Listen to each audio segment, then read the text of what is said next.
ওই মাইকের সামনে কথা বলার অভিজ্ঞতা আমার নাই। এখানে তো অনেকেই অনেক আলোচনা করতেছেন। এখন এটা হচ্ছে যে এটা একেবারেই হচ্ছে বুদ্ধিবৃত্তিক প্ল্যাটফর্মের মতো হয়ে গেছে। আমি আসলে আছি হচ্ছে যে কি বলা যায়, ত্রিশঙ্কু দশা বলতে যেটা আছে ওইটাই, মানে না বুদ্ধিবৃত্তিক জায়গাতে আছি না রাজনৈতিক জায়গাতে আছি লিয়াজোতে।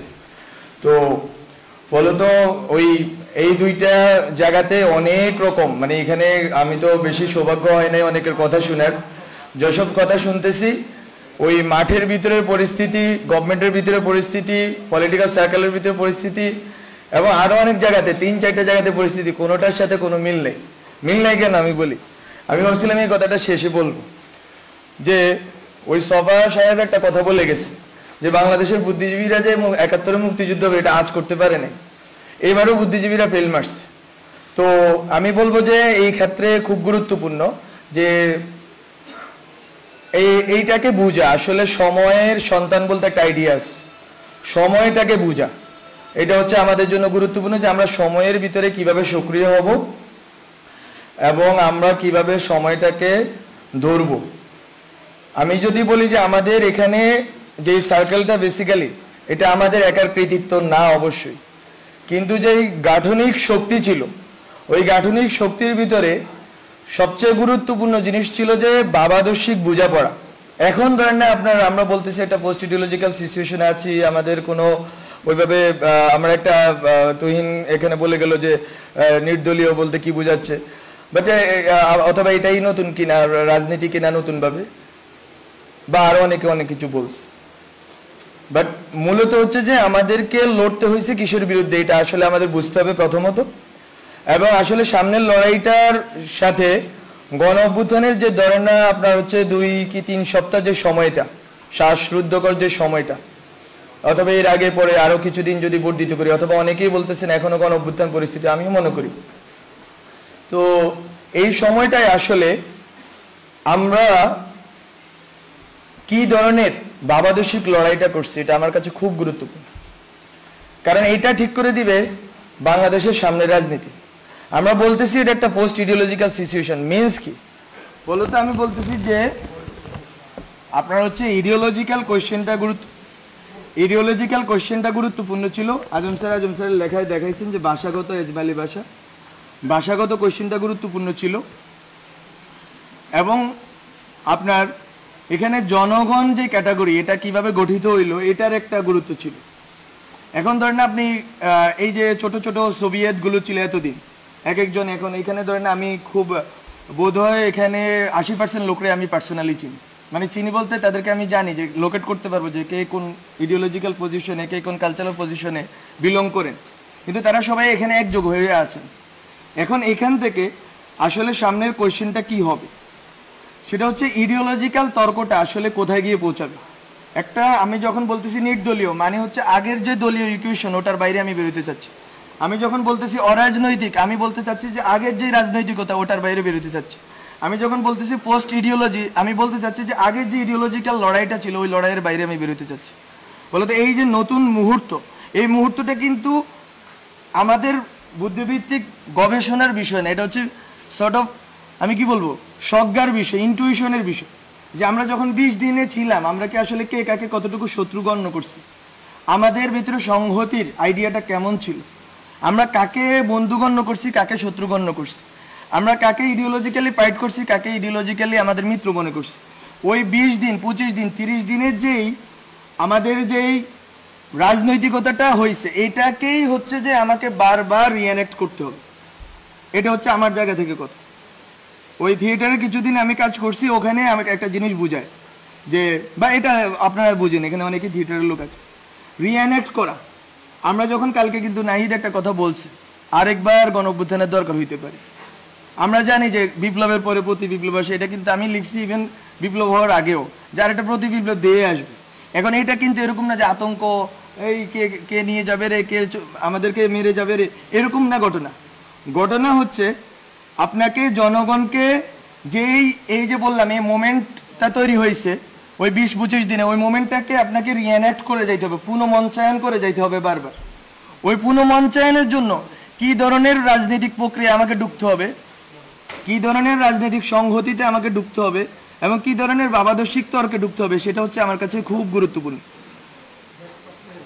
এবং আমরা বলছি যে বাংলাদেশটাকে আমরা সামনের জায়গাটাতে কোথায় নিয়ে রাখতে চাই। ওখানে যদি আমি বলি, আমাদের একটা কথা নিয়ে অনেকেই তর্ক করতেছেন সিভিল সোসাইটিতে, এটা আমার খুব মজা লাগতেছে, যে সভ্যতাগত রূপান্তর বলতে আমরা কি বুঝাচ্ছি, আমরা কি এখানে কি আনতেছি না আনতেছি। এটা আসলে ঘটনা না। ঘটনা হচ্ছে আমরা একটা কথা বলছি যে জাতীয়তাবাদ, বাংলাদেশের জাতীয়তাবাদ আছে, বাঙালি জাতীয়তাবাদ আছে, এই জাতীয়তাবাদী যে তর্কগুলো আছে, বা অনেকে কথাটাকে বলেন জাতিবাদ, যেটাই বলি, শুদ্ধ অশুদ্ধ আপনারা ঠিক করেন। তো এটা হচ্ছে যে এই দুইটা শব্দ, এই দুইটা যে গঠন হয়েছে, যে আপনার বাংলাদেশি জাতীয়তাবাদ, বাঙালি জাতীয়তাবাদ, এই যে দুইটা লড়াই, একদিকে আছে ইসলাম আর একদিকে আছে ইসলামফোবিয়া লড়াই। এই লড়াইগুলোর আপনার সামনের ভবিষ্যৎটা কি হবে, ওইখান থেকে আমরা বলতেছি যে আপনি দুইটা সিভিলাইজেশনের মাঝখানে বসে আছেন, সিভিলাইজেশন স্টেটের মাঝখানে বসে আছেন। আপনি বাংলাদেশ রাষ্ট্রটাকে কোথায় দাঁড়া করাইতে চাচ্ছেন? আপনি কি ৭১-এর যে মুক্তিযুদ্ধের যেই প্রশ্নগুলো আছে, এটা খুব খুব ভাইটাল কোয়েশ্চেন। মুক্তিযুদ্ধের মানে যেই আপনার চেতনা, গণচেতনা, ওর ভিতর দিয়ে যেই রাজনীতিটা হয়েছে, ওই রাজনীতি দিয়ে কি আপনি টেনে নিতে পারবেন, নাকি মুক্তিযুদ্ধের গণচেতনাটাকে আপনাকে স্ট্রেস করে সামনের দিকে আগাইতে হবে? সামনের দিকে আগাইলে আপনি কোথায় আগাবেন? আমরা বলতেছি ওখানে আপনি যদি সিভিলাইজেশন স্টেট, দুইটা সিভিলাইজেশন, হ্যাঁ তাদের অনেক সংকট আছে, ওখানে কমিউনিস্ট পার্টি আছে, ওখানে আরএসএস আছে, বাট আপনি এই বেঙ্গল যে এটাকে আপনি কিভাবে পুরা দুনিয়াতে দাঁড় করাবেন, এই যদি ভবিষ্যৎমুখী এবং বহির্মুখী প্রস্তাবনা না থাকে, তাহলে ডিজে ভাই আপনাকেই মারবে। ডিজে ভাইয়ের কাজ না আপনার, এখানে বললে আবার শুনে ফেলবে ওরা, তো ডিজে ভাইয়ের কাজ না যে আপনাকে গুলি করা। ডিজে ভাই অথবা বাংলাদেশের যে এনএসআই বা যারা সিকিউরিটি, তাদের কাজ বেসিক্যালি কি, রাষ্ট্র মানে কি বুঝি আমি, রাষ্ট্র মানে রাষ্ট্রের একটা শত্রু থাকবে, রাষ্ট্রের কোনো বন্ধু নেই। কি বলে বন্ধু রাষ্ট্র বলতে, একটা আইডিয়া, খুব অদ্ভুত আইডিয়া তারা আবিষ্কার করছে। বন্ধু রাষ্ট্র বলতে তো কোনো কিছু নাই, প্রত্যেকটা রাষ্ট্রই তার, এই যে আজকে আমার বাদ ছেড়ে দিল তো, এটা তো এরকম অনেকে বলতেছে এটা রাজনৈতিকভাবে আমাদের বিরোধিতা করতে করবো, কিন্তু রাষ্ট্র তো এমন একটা জিনিস, সে তার স্বার্থটা দেখবে। তো বন্ধু রাষ্ট্র বলতে কোনো আইডিয়া নেই।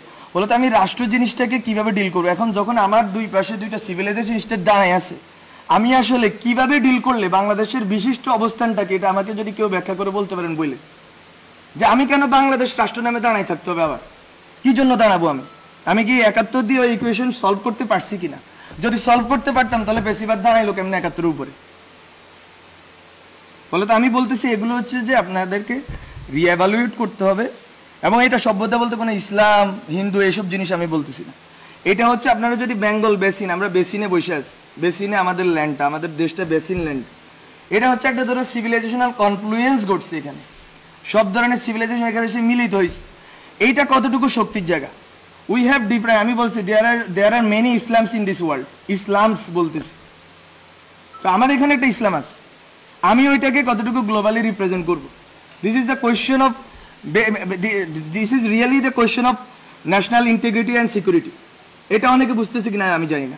আমার এখানে যেই সেকুলার রাজনীতির কাঠামো আছে, এটাকে তো আমাকে ইনটেক্ট রাখতে হবে।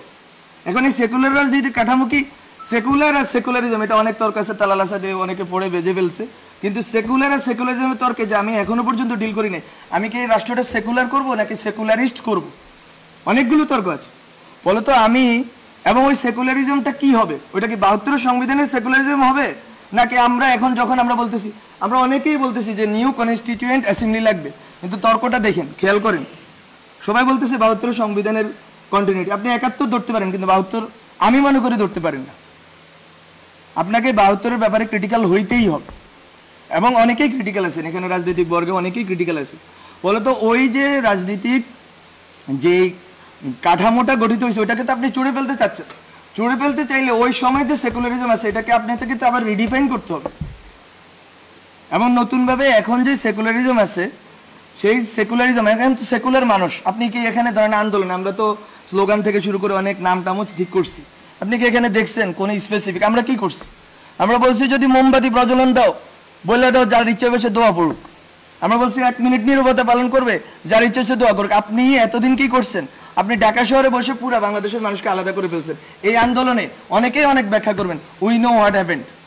এই আন্দোলনে বাংলাদেশের মানুষ একটা গ্রামের হুজুর কেন অ্যাকোমোডেট ফিল করছে, হাসিনার বিরুদ্ধে না, বিকজ অফ দ্য ল্যাঙ্গুয়েজ। এটারই বলে সেকুলার ল্যাঙ্গুয়েজ। এতদিন সেকুলার বলতে আপনারা যেটা বলছেন ওটারে হচ্ছে যে একটা মধ্যবিত্তের একটা বাবল, আর হচ্ছে আওয়ামী লীগের একটা কাঠামো। তো তো এখন আপনাকে এই যে প্রত্যেকটা বর্গকে রিডিফাইন করতে হবে। রাজনীতি নতুনভাবে করতে হলে আপনাকে প্রতিটা বর্গকে রিডিফাইন করে করে আগাইতে হবে। এবং এখানে অনেক কথা আসতেছে কার কতটুকু স্টেক আছে না আছে, স্টেক সবারই আছে। এখন নাম ধরে ধরে বললে তো এখানে কেউ দাঁড়ায় থাকতে পারবেন না।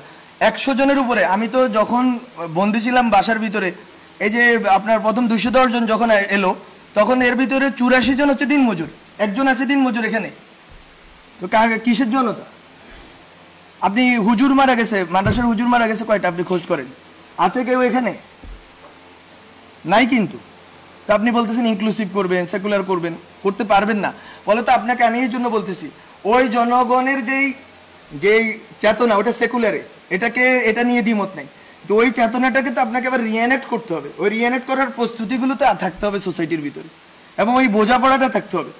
আমরা যখন কথা বলতেছি, আমরা বলতেছি যে সবাই এখানে কিন্তু এক ধরনের বিদ্বেষের ভাবের ভিতরে। সেখানে অনেক আওয়ামী লীগের লোক আসছে, আমি জানি, আমি চিনি অনেক, একেবারে আওয়ামী লীগের খাস লোক। ইভেন 5 আগস্ট তারিখে আওয়ামী লীগের পক্ষে বক্তব্য দিচ্ছে, এরকম লোক এখানে আসছে, অনেকে আসুক। কিন্তু কিভাবে আপনি 71-এর পর রিকনসাইল করতে পারেন নাই দেশটাকে? আপনি 71-এর পর দেশটাকে রিকনসাইল করতে পারেন নাই দেখে সেই যে পাক আছে, লুপ হোলস গুলো আছে, ওইটা বেয়ে বেয়ে ফেসিবাদ দাঁড়ায় গেছে। আপনি জামাত প্রশ্নটা আপনারা টিকে রাখছেন, বলো তো এখনো একই লুপ হোলস তৈরি হবে কিনা? আমি আওয়ামী লীগ নিষিদ্ধ করে দিব। নিষিদ্ধ করব কিসের প্রক্রিয়া করব? আওয়ামী লীগ যারা বিশ্বাস করে, আওয়ামী লীগে যারা ইমান আছে যাদের, তাদেরকে আমি কিভাবে ডিল করবো? তারা তো আমার সোসাইটিতে আছে, তারা তো নাগরিক। একটা টার্ম নিয়ে অনেকেই বিরোধিতা করতেছেন, ছাত্র নাগরিক কেন বলতেছে? বিকজ আমি স্টেট চাই, স্টেটে সিটিজেন থাকে, পিপল অবশ্যই থাকে। পিপল তো কাঠামো, প্রথমকার কাঠামো। আমি বলতেছি এটা ভবিষ্যমুখী হিসাবে, এটা নিয়ে আমরা আরেকটা তর্ক আরেকবার করবো। কিন্তু আমি বলতেছি যে এখানে আওয়ামী লীগের যে লোকগুলো আছে তাকে আপনি কিভাবে রিকনসাইল করবেন? আপনি কি আরেকটা সুযোগ দিবেন ভারত বা অন্য রাষ্ট্রগুলোকে যে এই দেশটাকে বিভাজন করে আরেকটা কোনো জাগরণ মঞ্চ হবে, আরেকটা এই সেই হবে, এবং এর ভিতর দিয়ে আবার দেশটাকে বিভাজন করা হবে এবং পেশিবাদকে টিকিয়ে রাখা হবে? এটা বিএনপির পেশিবাদ হইলে তো এটা বিরোধিতা আমার করতে হবে। বলে তো এই কোয়েশ্চেনগুলো আপনারা মাথায় রাখেন যে রিকনসিলিয়েশন প্রসেসটা কি হবে এই ন্যাশনের। এই দেশের মানুষগুলো একজোট হবে কিভাবে? এই দেশের মানুষগুলো এই যে 20 থেকে 25 দিন একটা ধারণাকে একটা জায়গায় এসে একমত হয়ে গেছে, এবং ওখানে কোনো বিভাজন ছিল না। ওই বিভাজন এই যে ছিল না, এটাকে আপনি রিএনেক্ট করবেন কিভাবে? আমি বারবার এই কথাটাই বলবো, রিএনেক্টমেন্ট নিয়ে ভাবতে হবে। এবং এখানে এখানে এই যে কথাগুলো বললাম, অনেক অগোছালো কথা বললাম, বেশি কথা বলেন নাই। কিন্তু আমি বলবো যে আমরা একটা কোয়েশ্চেনকে ডিল করছিলাম যখন আমরা বিভিন্ন আড্ডা চক্র পাঠচক্র করছি যারা আন্দোলনের নেতৃত্ব দিচ্ছে তাদের সাথে। সেটা হচ্ছে আমরা তখন দেখতাম যে বিএনপি 31 দফা দেয়, 28 দফা দেয়, ও এটা দফা দেয়, কিন্তু কোথাও সমাজ নিয়ে কথা নেই। সবাই রাষ্ট্র নিয়ে ব্যস্ত। রাষ্ট্র কি এমনি তৈরি হয়ে যায় বায়বীয় জিনিস? সমাজের ভিতর দিয়ে তো রাষ্ট্রটা গড়ে উঠবে। এখন আপনি সোশ্যাল পেসিজম রাইখা কেমনে আপনি রাষ্ট্রীয় পেসিজম দূর করবেন? সোসাইটির ভিতরে যে পেসিজমের যে বিভিন্ন প্রবণতা, সেটা ধর্মীয় জায়গা থেকে হইতে পারে, এটা বিভিন্ন চেতনাগত জায়গা থেকে হইতে পারে, এটা ঐতিহাসিক বিভিন্ন স্মৃতির কারণে হইতে পারে। সেই জিনিসগুলোকে আপনারা না ডিল করে রাষ্ট্রকে কিভাবে পেসিস্ট মুক্ত করবেন? আমরা কিন্তু এই কোয়েশ্চেনটা করছি, এবং ওই জন্য আমরা 2টা টার্ম বলছি যে দায় ও দরদের সমাজ। ওগুলো টার্মিনোলজির খেলা, আপনারা অন্য নামও দিতে পারেন ওগুলো। কিন্তু কথাটা এখানে যে মিলবো কিভাবে আমরা? আমার নেশনকে আমি একযোগে এক জায়গায় দাঁড় করাবো কিভাবে? আপনি যখন ইউক্রেন কোয়েশ্চেন আছে, শশী থারুর এবং মোদির কথার ভিতরে কোনো ডিফারেন্স নাই। আর আমি যখন এখানে ইউক্রেনের কোয়েশ্চেন আছে, বিএনপি আমেরিকাপন্থী, ওই আওয়ামী লীগ হচ্ছে ভারতপন্থী বা রাশিয়াপন্থী। তো নেশনটা কোথায় দাঁড়ায় আছে? স্টেট বলতে যে জিনিস, স্টেটটা তো এমন একটা জিনিস হইতে হবে যেটার ভিতরে একটা রিকনসাইলড প্রসেসের ভিতর দিয়ে আমি এক জায়গায় গিয়ে দাঁড়াবো। আমার দেশটাকে তো আমি এক জায়গায় দাঁড়া করে রাখতে হবে, ওইটা তো আমি রাখতে পারিনি। এবং এখনো আরেকটা সম্ভাবনা তৈরি হয়েছে, রাখতে পারবো না। আমি কোনো রকম এরকম বলতেছি না ব্ল্যাঙ্ক চেক দেন। আমি একটু আগে একজনের সাথে বলতেছি ট্যাক্স পেন্ডিং কমিশন করেন, এসব গিমিক নাটক পাটক বন্ধ করেন, এরে ধরছি ওরে ধরছি, সবগুলোর একসাথে আজতে ঢুকায়া আপনি হচ্ছে যে বিচারের একটা ইন্টারন্যাশনাল স্ট্যান্ডার্ড তৈরি করেন, সবাইকে বিচার করেন, অন্যদেরকে ছেড়ে দেন, অন্যদের হয়রানি করা বন্ধ করেন। সিম্পল, এটা এত বড় কিছু না। এটার বিশ্বব্যাপী এটার উদাহরণ আছে, এবং বিচার করার পরে সোসাইটিতে ওই লোকটা রিহ্যাবিলিট করতে হবে। আপনি আরেকটা জামাত শিবির বানাইতে পারেন না যে যেখানে দেখবো কি কি কি একটা শিবির ধরিয়ে দেওয়া যাবে। আমি কি বলবো ছাত্রলীগের এই কথা বললে এই রাষ্ট্র টিকবে নাকি? বলো তো। আমি বলবো যে আমি অনেক কথা অগোছালো ভাবে বলছি। এই জিনিসগুলো হচ্ছে যে আমাদের কনসিডারেশনের, কন্টেম্পলেশনের বিষয়। সেলফ, আমি আরেকটা কথাও বলছি, সেলফ, আমরা ওই সময় সেলফ নিয়ে বলছি। এগুলো আমাদের ওই সময়ের এই বটতলায় বসে 20-30 জনের আড্ডা ছিল ওই সময়। ওখানে বলছি লাইফ স্টাইল যদি চেঞ্জ না করেন একেবারে নিচের জায়গাতে, তাহলেও তো আপনি ফেসিবাদে দাঁড়াইতে পারবেন। আপনার লাইফ স্টাইলের ভিতরেও ফেসিজম আছে। ফলত আপনারা উপরি কাঠামো থেকে ফেসিজম দূর করবেন, সংবিধান সভা বানাবেন, বা মানে অনেক তো খেলা আছে, গঠন আরো অনেক কিছু করবেন। কিন্তু জনগণ, ব্যক্তিটা কোথায় আছে? ব্যক্তি মানুষের যে হাজার হাজার, এখানে অনেকে কথা বলতেছে, এই যে ভাই বললো ইম্পালসিভ হয়ে গেছে তরুণদের ইম্পালসিভ জিনিস। আরেকটা কথাও আছে এটার পিঠে, যে তরুণরা তো ট্রমাটাইজড হয়েছে। ঢাকা শহরের লাখ লাখ, ঢাকা শহরের না, মফস্বল বিভিন্ন এলাকার তরুণরা ট্রমাটাইজড হয়েছে। আপনি তাদের ট্রমা কিভাবে ডিল করবেন? এই মানসিক স্বাস্থ্যের সমস্যা আপনি কিভাবে ডিল করবেন এই নতুন রাষ্ট্রে? বলে তো অনেক কোশ্চেন আছে, কিন্তু এই যে ব্যক্তি পর্যন্ত তো পৌঁছাইতে হবে। ব্যক্তি সমাজকে আমি পরিগঠন করলে আমি রাষ্ট্রকে এদিক ওদিক করতে পারবো, কিন্তু রাষ্ট্র আবার আমি সার্বভৌম করবো কিনা ওই তর্কেও আমাকে থাকতে হবে। রাষ্ট্রকে আমি আবার সার্বভৌম করে ফেলবো কিনা। বলে তো অনেক অগোছালো কথা বলে ফেলছি, ক্ষমা করবেন, আমি অনেক ছোট মানুষ। তো এতটুকুই কথা। আপনাদের সাথে আরো কথা হবে, কিন্তু আমি বলে রাখলাম যে আন্দোলনের ভিতর, গভর্নমেন্টের ভিতর এবং সামাজিক বা রাজনৈতিক পরিসরের ভিতর অনেকগুলো তর্ক আছে যেটা আসলে খাপ খায় না। এই খাপ খাওয়ার জায়গাটা তৈরি করতে হবে যাতে আমরা সেম পেজে থাকি, এবং বাংলাদেশ রাষ্ট্র নিয়ে আমাদের যে স্বপ্নটা আছে, স্বপ্নটা একটু বড় করে দেখতে হবে। এইটা যতদিন, আমি শুধু একটা কথা বলে শেষ করি, কেন আমরা সভ্যতা রাষ্ট্রের কথা বলতেছি। যতদিন আপনি বাংলাদেশ রাষ্ট্রের ভিতরে থাকবেন, বিজেপি এনএসআই আপনাকেই মারবে। আর যদি আপনি মনে করেন বাংলাদেশ রাষ্ট্রকে আপনি গ্লোবালে দাঁড় করাবেন, তাহলে ভিন্ন ঘটনা ঘটবে।